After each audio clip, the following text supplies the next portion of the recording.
Live from Washington, this is BBC News.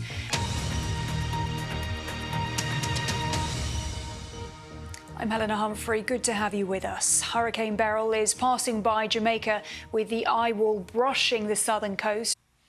And just to let you know, you'll be able to find the very latest on Hurricane Beryl and its path across the Caribbean on our website. That is bbcnews.com. We have a live page of reporting as Hurricane Beryl makes its way through the Caribbean area. Now, US President Joe Biden has held a high-stakes meeting with all 23 Democratic governors amid panicked deliberations inside the Democratic Party over whether Mr. Biden has the stamina and mental fitness to lead the country into a second term.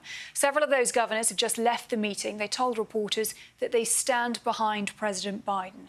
About half of the governors attended the meeting in person at the White House, and they included California Governor Gavin Newsom and Michigan Governor Gretchen Whitmer, two politicians whose names have been mentioned as potential alternatives to President Biden should he ultimately step aside, denying reports that President Biden is considering stepping out of the race. What's the latest? Molly, if President Biden ultimately isn't able to salvage this, of course, there are a lot of unknowns at this stage.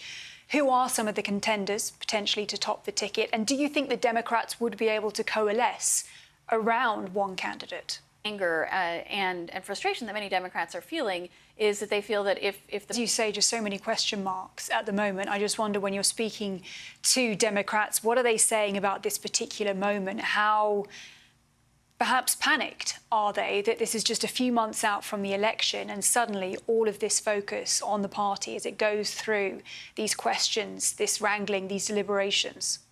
Panic is absolutely not too strong a word. Democrats are quite panicked. Around the world and across the UK. This is BBC News. Well, let's take a look at some other stories making news now. Look at Israel's government to start with, saying that it is evaluating Hamas's response to proposals for a truce in Gaza. What do you think the chances are for a potential breakthrough here? At the top of the hour. In the meantime, you can always go to our website, bbcnews.com. I'll see you soon. Bye for now.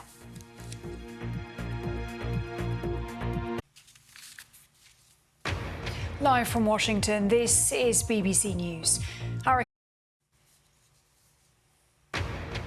Live from Washington, this is BBC News.